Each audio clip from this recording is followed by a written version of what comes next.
Yeah, we'll be short, inshallah. So, Bismillah wa salatu wa salam ala rasulihi wa ba'd.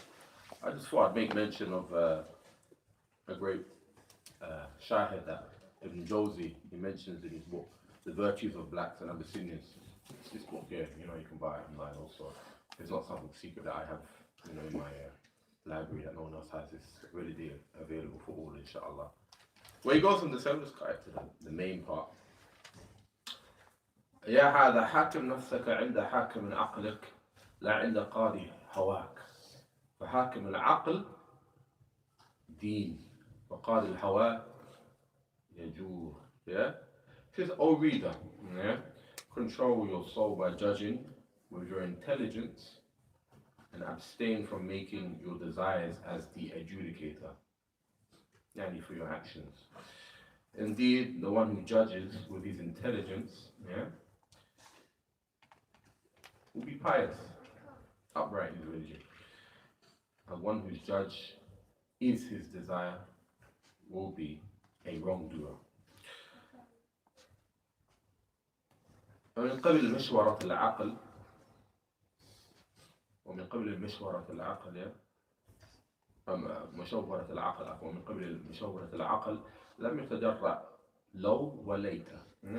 From the aspect of advising regarding the mind, do not let it indulge in thoughts of if or would that. Just something I thought I'd make mention of, alhamdulillah. And also, lastly, there's a chapter also in Sayyid al-Khatir by Ibn Jawzi where he goes on to say, so it's a must to surrender to the wisdom of the Creator. It's Islam. The hikmat al-Khaliq. He goes on to say, I've seen many foolish people vent anger towards their destiny. Some of them develop weaker faith, qillat al-Imām, by objecting destiny and qadr. Some of them turned away from the Islam in disbelief because of believing that destiny is foolish play. And they say, what use is it for a creator who's in no need of harming us to create people, then have them disintegrate after death? I respond to some of those who talked about this. I'm willing to discuss this, he goes on to say. This is woe to you, basically. Bring your intellect and listen to what I have to say, because they're using their intellect to somewhat, find a way around the issues of qadr, pre-decree. So it's been established that Allah is the owner, Malik, and that the owner has the right to control what he owns however he wishes. It has also been established that Allah subhanahu wa ta'ala is al-Hakim, the all-wise. And someone who is wise never acts in vain. Yeah, I know you are not comfortable admitting that Allah is all-wise. And then he goes, I heard someone say, I'm not sure whether Allah is wise or not. He said, this, because he noticed how things are erected, then taking apart in this world. Basically, how things are built, then, done away with. He compared Allah to his creation. For us to tear something apart after erecting it is meaningless. This is what he says, and we respond. How is it you have determined that taking something after erecting it is unwise? Was it not through your intellect that subsequently was given to you by the Creator? Was it not through your intellect that was subsequently given to you by the Creator? How then could He grant you perfect intellect, yet be deprived of it Himself? How could He give you perfect intellect, but yet Allah subhanahu wa ta'ala, He doesn't have it?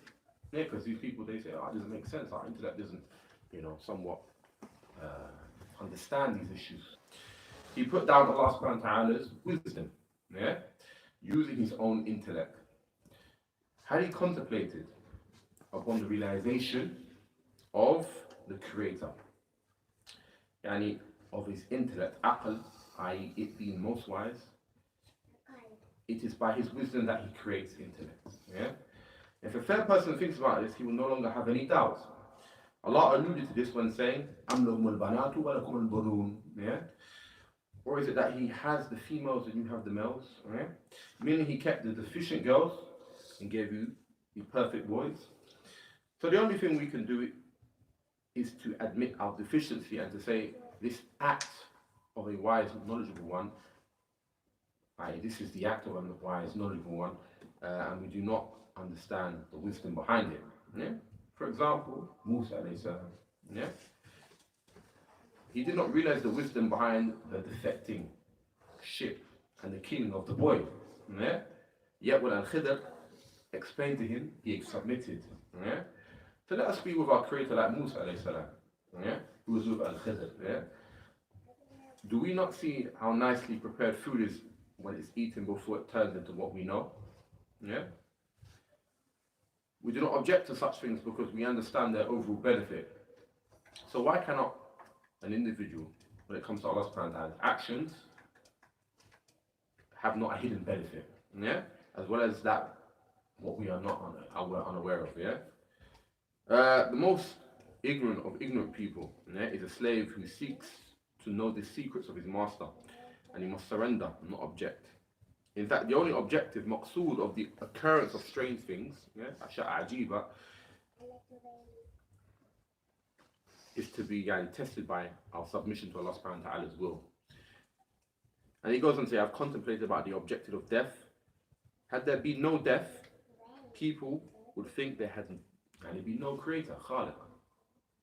We do not see Allah, yet after death the soul will realize, we do not see Allah in this world. Yet after death the soul will realize so many things. And after the soul returns, it will be ready to be near Allah in paradise because of the high level of belief it has gained. It will then be told, as Allah subhanahu wa ta'ala mentions, irji' ila rabbika radiyatan mardiyah. Fadkhuli fi ibadi. Fadkhuli fi ibadi. To come back to your Lord, well pleased and well pleasing unto him. Enter you then among my honored slaves. As for a non-believing soul, it will continue not to believe after death in spite of seeing all of the wonders of Allah subhanahu wa ta'ala.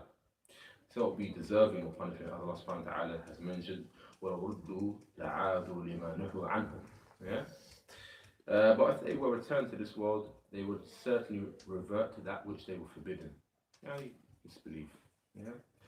So we ask Allah subhanahu wa ta'ala for a sound, surrendering mind that understands its limitations, and never objects to its creator. Woe to he who objects to these things.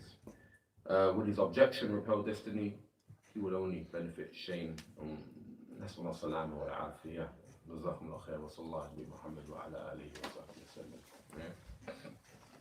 I've understood. What chapter is that? Chapter 191. Chapter 191. It's deep, subhanAllah. It's very deep. So basically, the kind of mafhum is understood. It's basically when you try to use your aql to understand things, even though you know your aql in terms of its comprehension is imperfect, you expect to know something, but yet there's wisdom behind certain things. Things need to take place for you then to realize that there was wisdom and whatever it may be within this. It's just at that very point in time you didn't understand it. So just because at that very point in time you didn't understand it doesn't mean it's like effortless and silly, as they say. Oh, I don't understand it, therefore khalas, it must be stupid. No, that's not how it is. جزاكم الله خير, we'll leave it there. بارك الله فيكم.